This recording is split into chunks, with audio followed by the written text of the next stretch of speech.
Module 12 review. Make a dot plot. Okay. So first you've got to have a line. Let's see, 72, is that the smallest? And 100 is the biggest? So I'm going to go up by 2s, I think. I'm going to start at 72, 74, 76, 78, 80. 82, 84, 86, 88, 90. 92, 94, 96, 98, 100. Okay, so 85. So 2, 4, so 85 is going to be, 85 is going to be there. 88 is going to be here. 75 is going to be here. I'm trying to make it a little bit bigger. 75 will be there. Oh, and then I need 100. And then 2 90s, 90, and then another 90, and then another 88, and a 72, and another 72, and a 79, and another 88, and an 85. And there you go. Okay, when is it a good idea to scale the number line?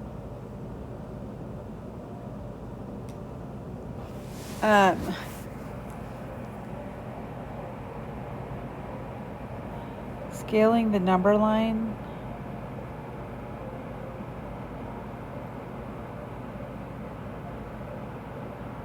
of a dot plot provides a meaningful way to represent data with a broad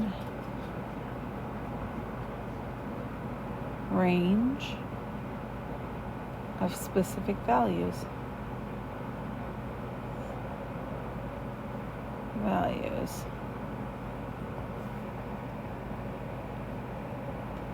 Okay. Which of the following statements are true regarding dot plots, bar graphs, and histograms? Okay. Dot plots use number line, and a dot represents very large amounts of data. Not necessarily. That wasn't a large amount of data. Bar graphs are used to represent continuous. Nope, they're discrete. Histograms are used to represent data. Yep, that's continuous. Bar graphs, discrete. Yep. Histograms are used to represent discrete. Nope. So that's C and D. Which dot plot correctly models the data values? Okay. So this is 30. This first one is 36. There are 3 36s, so that can't be it. This one has 3 36s. This one has 4. This one has 3. Okay. So then I have, what is that? A 38. 1, 2, 3, 4, 5, 6. 1, 2, 3, 4, 5, 6. Okay, those both have that. Let's look at 40. On B it has 2, and on C it has 3. So 40, 1, 2,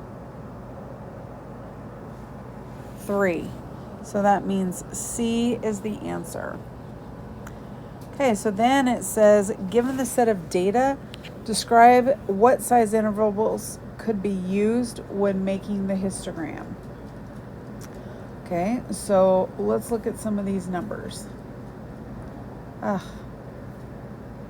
So let's see, we're going from 74.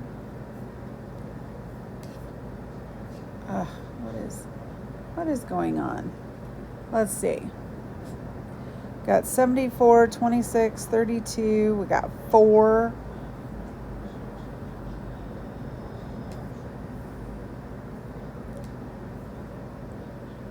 I'm thinking, since we're going from things in the ones column, or from the ones all the way up to, is it the 60s? No, we got some in the 70s also. So I'm thinking that the best thing would be go by tens. So I would go 0 to 9. Then I'd go 10 to 19. I'd go 20 to 29, 30 to 39, 40 to 49, 50 to 59, 60 to 69, and 70 to 79. A survey was conducted among students in Mr. Sadiq's history class to determine their favorite major topic covered in his class this semester. The results are shown in the table below. Make a bar graph to display the data. So we're going to make a bar graph. Okay, so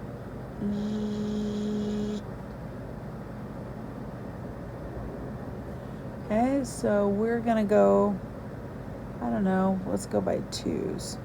So 2, 4, 6, 8, 10, 12, 14. And this is number is spelled with a U, number of votes. I don't have a lot of space, but we're going to be doing topics down here. And we'll do first topic is Civil War. And then Revolutionary. If I had more space, Industrial Revolution and Westward Expansion. Okay, so it says Civil War is 12. So I'm going to come up to 12 and go down. And usually you color it in. And then Revolutionary was 5. And Industrial was 8. Really? They should all be the same size width-wise, but I obviously messed up on that. And 10. And there we have it. Oh, I should write at the top. Sorry about that. I should write favorite history topic survey results. Okay, now it says Akeem wants to determine how long it took students in his class to complete a 1 mile. State 2 types of displays Akeem would use. Okay, so since this is numbers, that means that it's continuous. So that means we're going to use either a histogram,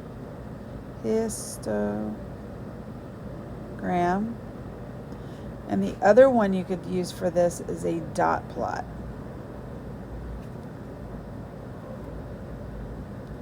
Okay, which plot correctly represents the data values? Okay, so first things first, you got to put it in order. So 72, is that the lowest? So I'm going to put 72, and then I have a 75,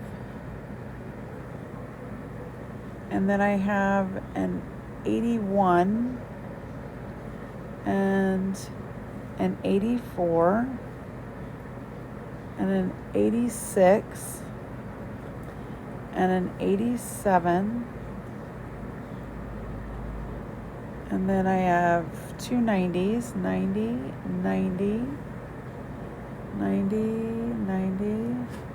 I have a 93, 95, 98, and I don't have space. Shoot.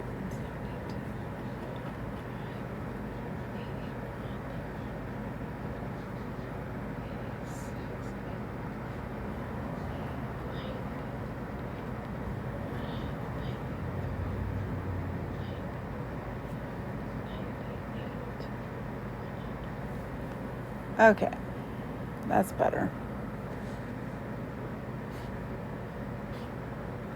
Okay, so 1, 2, 3, 4, 5, 6, 7, 8, 9, 10, 11, 12.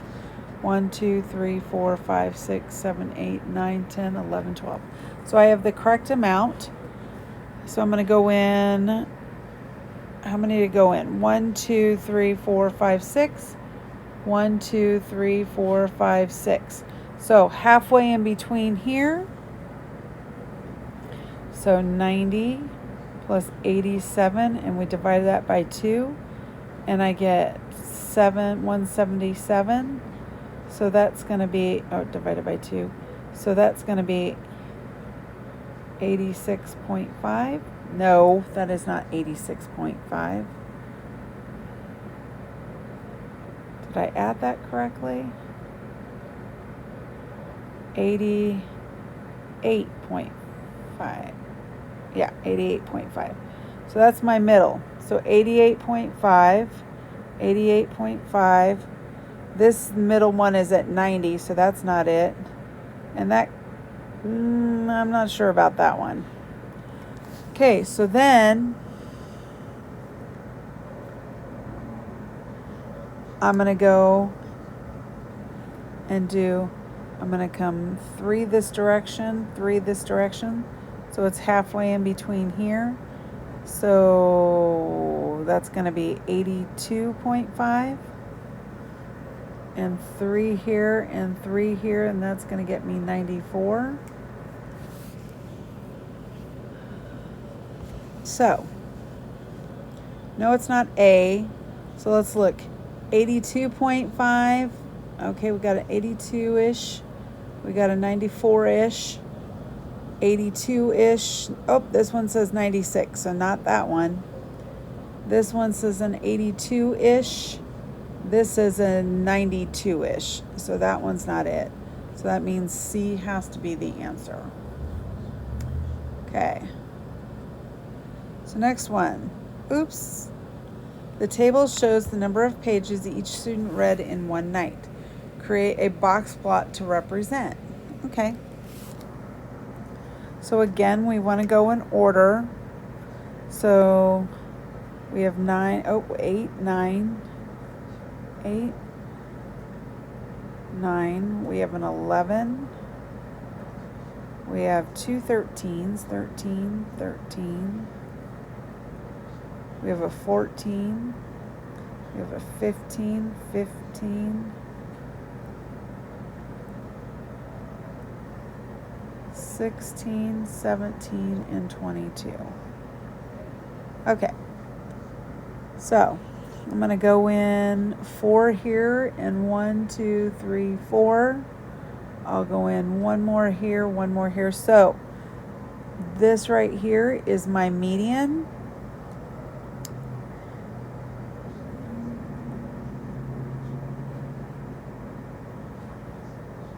Okay. And then we're going to go in. Oops, I didn't mean to do that with my go into here, go into here. So this right here is my, and then I go in here, go in here. So this right here is my quartile 3.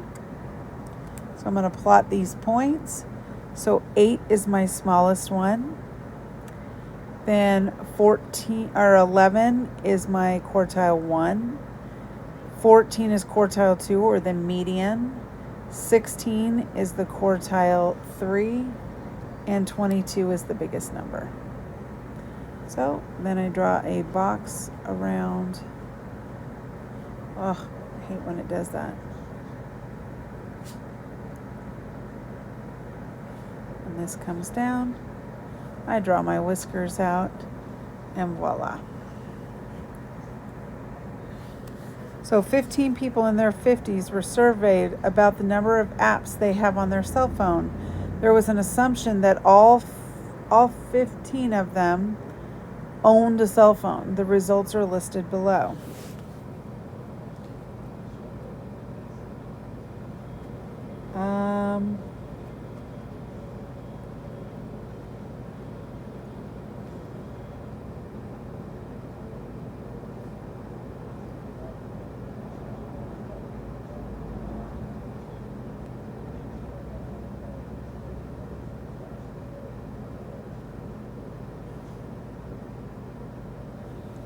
Okay, I'm not sure.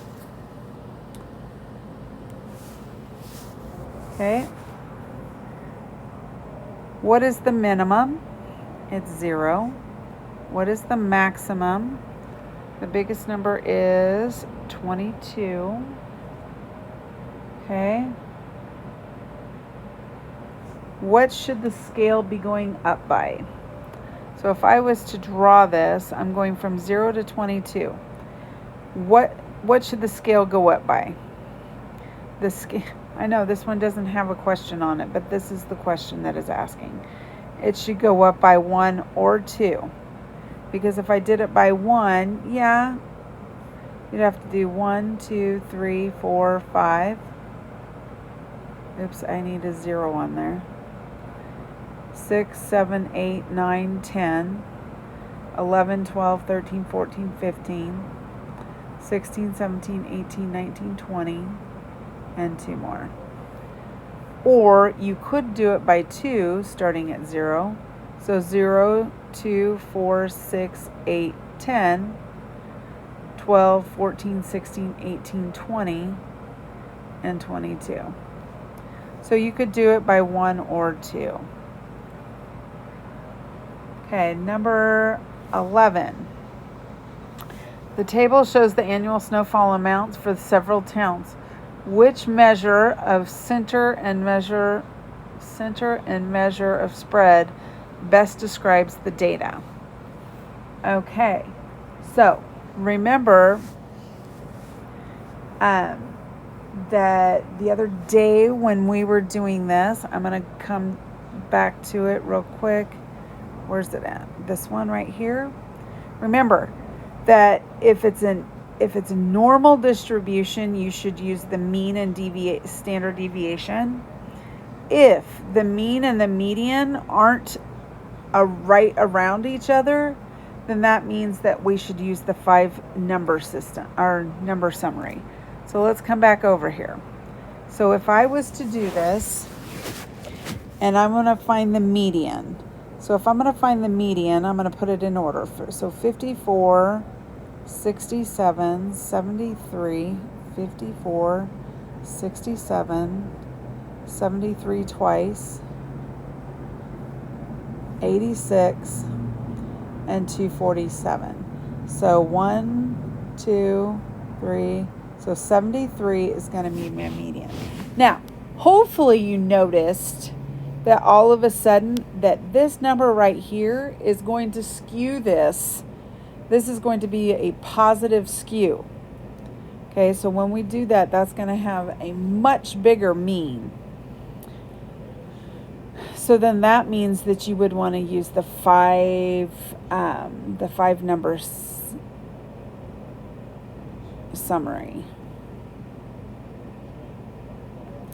And if you don't believe me, I can put it into my calculator for you. So if I have 54 plus 67 plus 73 plus 73 plus 86 plus 246, and I divide that by 1, 2, 3, 4, 5, 6 numbers, that means my mean is going to come out to 99.83 repeating. So that means that those numbers are not close to each other. So that means that we need the 5-number summary. Okay, so next on the list of things to do, we're going to look at these 2 histograms. Okay, if I look at it, it says true or false. Histogram B has more variability than histogram A. Okay, look at what they're going. They're going up by the same amount here. They're going up by the same amount here. This one is a bell curve.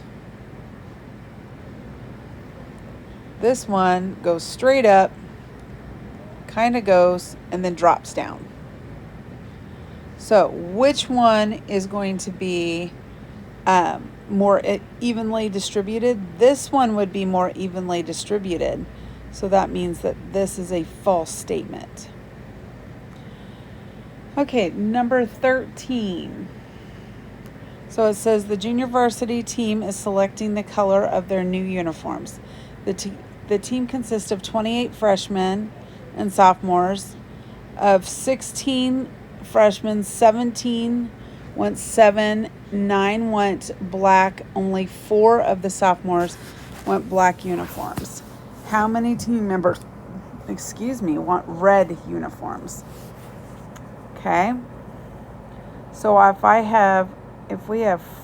should have made there more space for this. Freshmen, sophomores. Okay. And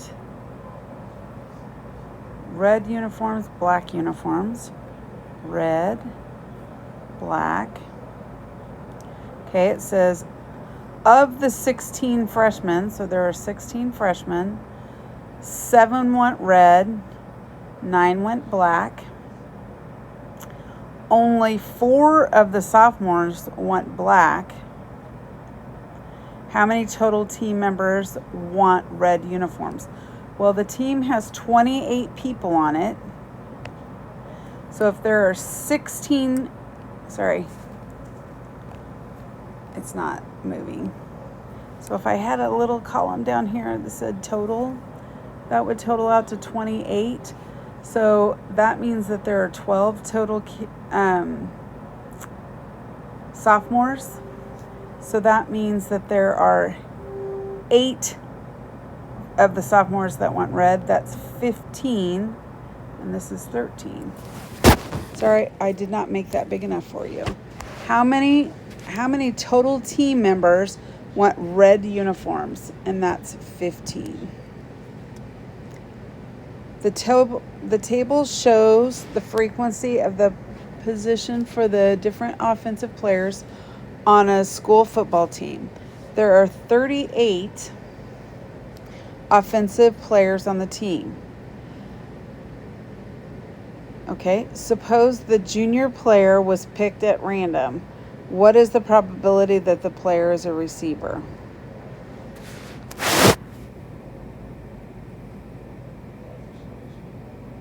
Okay, so how many total receivers are there?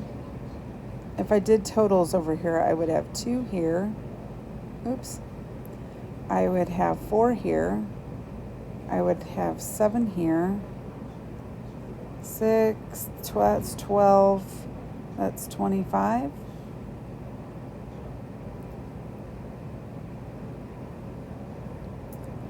And it said there are 30.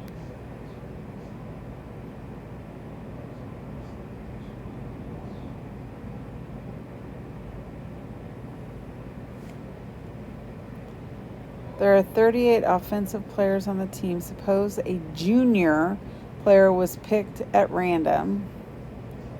Okay, a junior. What is the probability that he's a receiver?